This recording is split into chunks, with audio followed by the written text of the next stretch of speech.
Officer, it's fine. She's 360 years old. Nothing to worry about here. Miss Vampire that lives in my neighborhood. We're really diving into the moe type genre now with this one, with a hint of fantasy. Our story sees Akari meeting the vampire girl Sophie. She becomes obsessed with Sophie due to her love of dolls and Sophie's doll-like appearance. She then decides to begin living with her, not to Sophie's choice. She just does it. I mean, I guess so. She kind of is all right with it, but she just kind of does it. So the characters in this really are kind of hit or miss. If you enjoy this type of kind of like, hey, it's fun, don't think too deep about it, then you're going to love something like this. If you see this and you're thinking, okay, she is very obsessive, she is very overbearing on Sophie, you're not going to like this because that is very apparent here. Akari is very pushy and pushes herself onto Sophie with very little consideration, especially at first, of Sophie's actual opinion on her or whether she wants her to live there. Now, as the series goes on, you begin to get that these two are forming a pair and they do like one another, being around one another. But at first, it's very hit or miss, and you could easily feel that way about this relationship. The rest of the cast for me here is pretty hit or miss as well. I think they're fun. I think they have good designs, but they just aren't like crazy memorable. I don't remember a whole lot about these until I went back and looked at some of this for this review. I completely forgot about some characters, so I don't want to detract it from that because they're good characters. They're well done, but they're not like, even like Blendess, I didn't like those characters, or some of those characters, but they're memorable. Here, I remembered some of their designs, but that was it. I didn't remember like, oh, what's her character trait? Didn't remember it. I just didn't. And I think that hurts it a little bit for me. But one of my favorite concepts this series introduces is the fact that Sophie, when she was bitten by a vampire and turned into a vampire, that was the age she was physically. Now she is 300 years old, but when she was bitten, she was about 12 years old. So she is forever stuck as a 12-year-old, which is a crazy interesting concept if they did anything with it.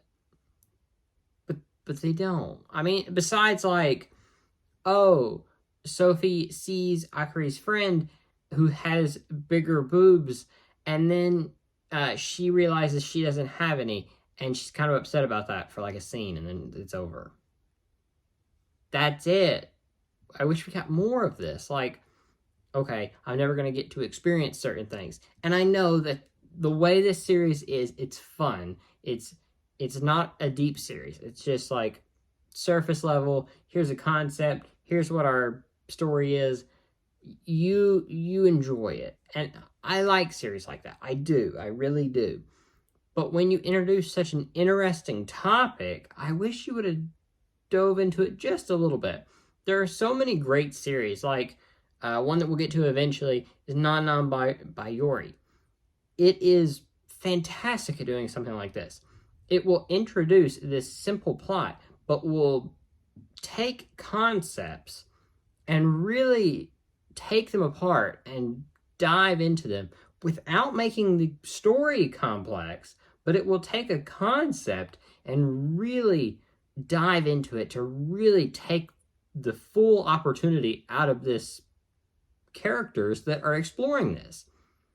This does not do that, and I hate that because then you don't get these memorable moments that could have been developed by something like that, but other shows do. So I can't say, well, it's the entire genre. Slice of Life just doesn't do that. Slice of Life does this all the time. This just didn't.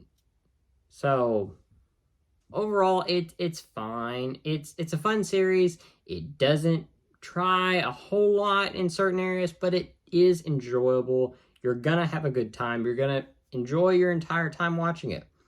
I'm gonna give it a 6.5. I enjoy the characters. Most of them, I think they're a little bit forgettable, but not bad. Not bad at all. And none of them I dislike. I think even Akari, which is trending towards the way the Blendesque guy was, does not go that far. She never gets to that point. They really draw the line really close. They get close, but they don't get there. So I'm not gonna judge her for that. But overall, just kind of some forgettable moments, and just overall, I think it's okay, and it's a fun watch. If you've not watched it, go watch it. You'll enjoy it, especially if you're a slice of life fan. But if you're expecting any more out of it than what you're going to get in like the first 3 or 4 episodes, you're not going to get it. So it's one of those, and I enjoy those. I have a fun time watching them, but they're never going to rank really high for me whenever it comes to something like that. The manga also has ended for this show, so you're not going to get like, maybe it gets crazy in the end. There are some things that are brought up that I did like. I've not read the entire thing, but I have had people spoil it for me because I wanted to know what happened. And there is some interesting stuff that comes up. Nothing mind-blowing, in my opinion, but interesting. So, yeah. And I think this concept of you're stuck in an age, you're around people that are not going to grow old with you if you don't do something. I think this is done better in other shows we will talk about much later. But it is done better in other places now that I've watched more. But at the time, this was my 6th anime. It was a really interesting concept to me at the time. I didn't realize that it had been done a few other times better in other places. But at the time, I thought it was really good. So where will I rank this now? We have 6 to rank now. And I'm going to put this actually in 5th. Not closer to Blendesque. It's closer to Hitoribochi. It's not bad. It's good. It's solid. Enjoyed my time. Nothing more to add here. As for merch, I only have one thing, and that is this. This is the Blu-ray. I've actually not even opened it up yet. It is just still sealed because I've watched it. I have no reason to open the Blu-ray. It is the Discotek, the company that releases a lot of obscure Blu-rays. They have put this out, and I am very happy they did because I was really hoping to get this because I want to have all my early Blu-rays series physically, and I'm glad that they put this out. I'm very happy with that. So this was a bit of a shorter review. I didn't have a whole lot to say on this one, but we had to go through it to get on through the list. But the next one will be anything but. The next one, we're going to dive deep into what really makes anime anime, the roots of anime, testing the moral compass and the moral standards of its anime viewers. We're going to talk about Euromanga Sensei, an all-time classic for many reasons, good and bad. So anyway, I will see you guys next time for that. It'll be very fun. Until then, like and comment your opinion on Miss Vampire Who Lives in My Neighborhood. And if you have seen it, what do you think about it? Rate it 1 through 10 and comment it down below. And I will see you guys next time. Don't forget to subscribe to see more of these. I'll talk to you later. Bye.